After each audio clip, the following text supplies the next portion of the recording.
pegando esse gancho e entrando no nosso tema, né? Até o Rodrigo comentou, pô, viajar o país inteiro é cansativo, mas às vezes a viagem é pro Chile, pro Boa. Peru, é mais do que o Mais país ainda. inteiro, né? Mas ainda. O que vocês enxergam hoje, e aí, antes de afunilar, mas de uma maneira geral, que são os principais riscos que vocês têm que lidar no dia a dia dentro desse ramo aí? São diversos, né? Além do tombamento, além do roubo, que é o trivial no modal terrestre, a gente tem a questão de temperatura, a gente tem a questão das aduanas, que muitas vezes travam, então a gente tem problema de atravessar o país por uma questão de documental. As burocracias também, é muito diferente, as coisas que eles exigem lá fora e as coisas aqui dentro. Por exemplo, do Chile, tem que ter corrente, tem que ter várias sinalizações em relação que aqui no Brasil não tem exigência. De preparo do veículo. Nossa, total. Por causa Total. das regiões de frio, né? Lanternagens laterais, lanternagem na traseira, escritas em maiores,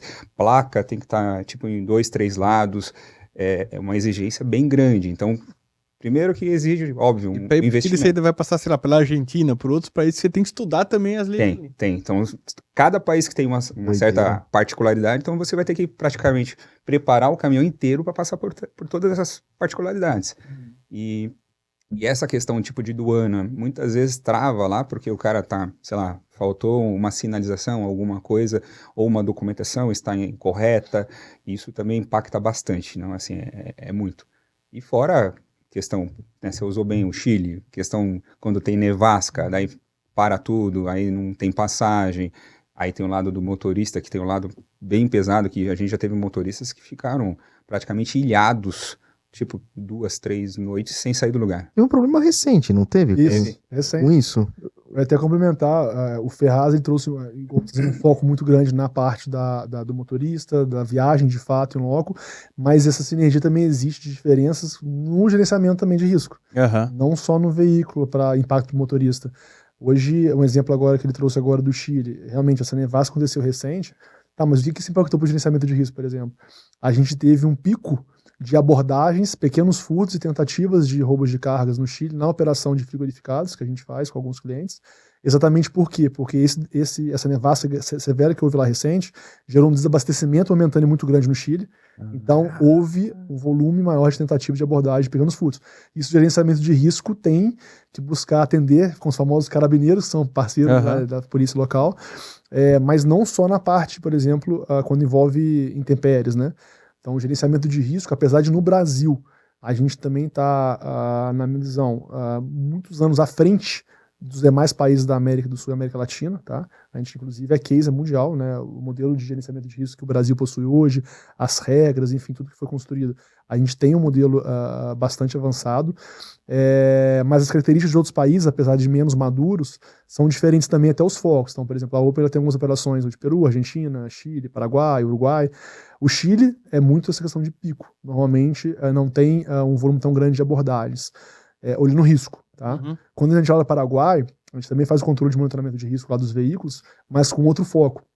O foco lá, surpreendentemente, muitas vezes as pessoas podem pensar que é voltado ao roubo, não é o roubo de cargas. Pelo menos no cenário da cadeia de frio, tá? No frigorificado, principalmente carnes. É muito mais voltado na contaminação da carga. Então, até o modelo de gerenciamento de risco, a gente não monitora 100% dos alertas que a gente monitora no Brasil, porque o foco lá são as paradas indevidas, curtas, porque existe muito o quê? Entrada de drogas e contaminação da carga. Exatamente, para embarcar aqui no sul. Então, assim, são contextos diferentes, complexidades diferentes, mas o gerenciamento de risco também ele é impactado por diferentes regiões, né? Assim como o Ferraz trouxe a questão do Chile. E eu imagino, Ferraz, para você também, como vestindo a camisa do transportador, ok, mas que é parte de um todo ali, que, pô, é o produto que sustenta ali a cadeia da empresa. Fora as questões legais, ninguém quer ter sua imagem vinculada a esse tipo de coisa, mas assim, a preocupação em relação a isso, eu acredito que é meio imediata, assim, é meio gigante, né? O que vocês estão usando, o que vocês estão fazendo hoje para esse tipo para evitar esse tipo de contaminação da carga com droga, etc? Óbvio, né? Bom, pelas questões de tecnologia, né? Então, basicamente, tem que ter obrigatoriamente trava de baú, sensor de baú, que é uma ferramenta que ajuda no quesito de gerenciamento de risco para alertar e para dificultar. Uhum. Tem algumas operações que a gente utiliza, é tipo uma trava dos varões, por exemplo, que ficam na traseira do caminhão. Propriamente em Chile, eu estive lá em 2019, a gente estava tendo dor de cabeça, inclusive depois da aduana, ou seja, já dentro do Chile, né? Normalmente as pessoas acham que vai pegar nas cordilheiras, etc. Não, depois que entrava no Chile, a gente estava tendo dor de cabeça, então tivemos que montar lá os carabineiros, uma operação. Vocês também fizeram isso daí? Fizemos, porque estava tendo muita dificuldade, aí colocamos algumas travas eletrônicas também, que através de comando a gente conseguia fazer a abertura. Tem uma operação que funcionava muito nervosa lá, que a gente também tinha questões de pronta resposta, ou seja, muito similar aqui também se utilizava lá. E essa questão, como o Rodrigo comentou, a gente começou a fazer até vínculos, né? O Rodrigo, a gente estava conversando em paralelo, do item de monitoramento de temperatura, a gente começou a fazer vínculo com GR, com risco. Uhum. Então, qualquer variação de temperatura que tenha nessa viagem, por exemplo, numa parada, após uma parada, então o próprio sistema ele tem uma inteligência para gerar um alerta para nós de uma possibilidade de abertura. Porque a gente sabe que tem o sensor, sabe que tem a trava, mas a gente também sabe que é possível burlar. Uhum. Então, nesse sentido, qualquer variação de temperatura que a gente detecte lá, a gente pode pedir uma análise da carga, ou seja, parar na aduana, ou antes pedir uma inspeção, para ver se não foi inserido algum tipo de algo ilícito, ou até mesmo um furto simples, um desvio de carga. Perfeito. Eu ouvi falar que hoje em dia tem alguns equipamentos aí, tipo iscas da vida, que traz ali os sensores de luminosidade ou temperatura, tá? Pô, teve uma temperatura tal.